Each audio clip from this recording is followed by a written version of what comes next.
आप तो ये जानते ही होंगे कि चांद के बारे में रिसर्च पिछले कई सालों से चल रही है, लेकिन आप ये सोच रहे हैं कि चांद की बंजर जमीन पर क्यों रिसर्च करके पैसा बर्बाद किया जा रहा है। ना तो वहाँ पर जीवन है और ना ही चांद के आसपास कोई वातावरण है, तो फिर क्यों भारत और दूसरी स्पेस एजेंसियां वहाँ पर मिशन भेज रही है। तो दोस्तों, चांद के बारे में रिसर्च करना इसलिए भी जरूरी हो जाता है क्योंकि ये पृथ्वी का सबसे करीबी ऑब्जेक्ट है और इसके गुरुत्वाकर्षण का प्रभाव पृथ्वी पर भी पड़ता है। और यहाँ तक कि चांद पर पानी होने का भी दावा किया गया है। साथ ही चांद पर कई कीमती खनिज हो सकते हैं, इसलिए आज ज्यादातर स्पेस एजेंसियां चांद पर रिसर्च करना चाहती हैं। इसीलिए तो भारत ने भी चंद्रयान 3 को 14 जुलाई को चांद के लिए रवाना किया था। यह चांद के सबसे भयानक इलाके यानी डार्क साइड में खोज करने के लिए गया है। अब आप भी सोच रहे होंगे कि ठीक है, भारत ने चांद पर अपना चंद्रयान 3 भेज दिया है, लेकिन वह अभी चांद से कितनी दूर है। और एक सवाल ये भी है कि इसका रॉकेट तो पहले ही अलग हो गया था, तो चंद्रयान 3 चांद पर पहुँचने के लिए आखिर कौन सी एनर्जी का इस्तेमाल कर रही है और इसरो के वैज्ञानिक उसे इतनी स्पीड में कैसे कंट्रोल कर रहे हैं। आखिर इसके अंदर कितनी फ्यूल बची है और चांद पर यह कब तक उतर जाएगा।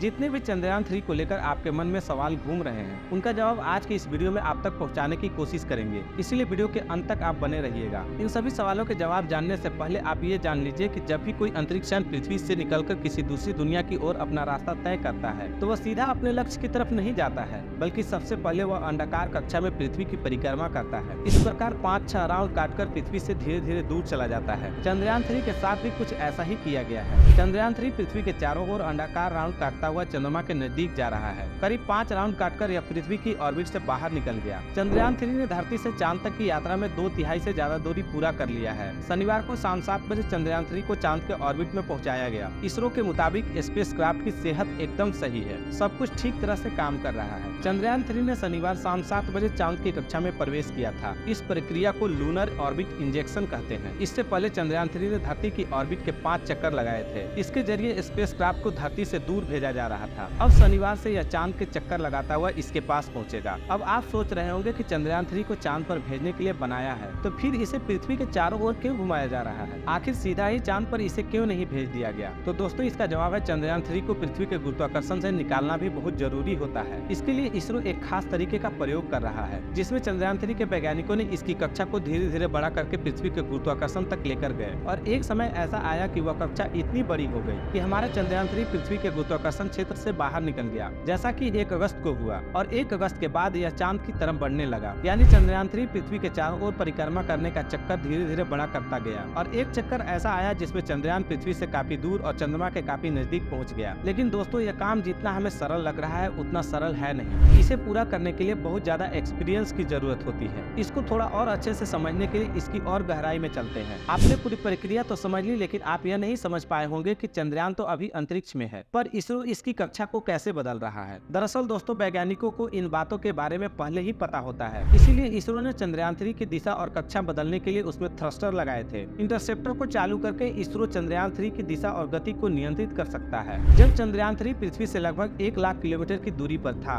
यानी 1 अगस्त के दिन, तो इसरो ने 1 अगस्त को 12 से 1 बजे के बीच चंद्रयान 3 के थ्रस्टर को चालू किया था, जिससे चंद्रयान 3 पृथ्वी के गुरुत्वाकर्षण से निकलकर चांद वाले रास्ते में शिफ्ट हो गया था। इस काम में चंद्रयान को 28 से 31 मिनट का समय लगा था। इसके बाद चंद्रयान चंद्रमा के रास्ते पर निकल पड़ा और इस रास्ते पर लगभग 5 दिन यात्रा करके चंद्रमा के नजदीक पहुंचा। और 5 से 6 अगस्त को हमारा चंद्रयान चांद की कक्षा में प्रवेश कर गया। यहाँ पर भी इसरो ने फिर से वही प्रोसेस अपनाया और मॉड्यूल सिस्टम को चालू करके थ्रस्टर के जरिए इसे चांद की कक्षा में भेज दिया गया। अब राउंड के जरिए धीरे धीरे यह चंद्रमा के नजदीक चला जाएगा। फिर 17 अगस्त की तारीख को पेलोड, लैंडर और रोवर मॉड्यूल से अलग हो जाएंगे और फिर लैंडर और रोवर चांद के अंडाकार कक्षा में आएंगे। चांद की कक्षा में आने के बाद वैज्ञानिकों का काम इसकी गति को धीमा करना होगा। इसके लिए चंद्रयान 3 में लगे हुए थ्रस्टर को इसकी गति के उल्टी दिशा में चलाया जाएगा और 23 अगस्त वह दिन होगा जब यह चांद की उस रहस्यमयी जगह पर उतरेगा। लैंडर और रोवर को पहले से कहीं ज्यादा मजबूत बनाया गया है, जिसमें चंद्रयान 2 जैसी किसी भी गलती से बचा जा सके। और यह तो आपको पता ही होगा कि भारत के वैज्ञानिक इससे पहले 2 चंद्रयान को चांद पर भेज चुके हैं। यह तीसरा मिशन है जो चांद पर ध्रुवीय इलाके में शोध करने के लिए जा रहा है। लैंडर के अंदर से रोवर निकलकर चांद की उस गड्ढों वाली जमीन के ऊपर चलेगा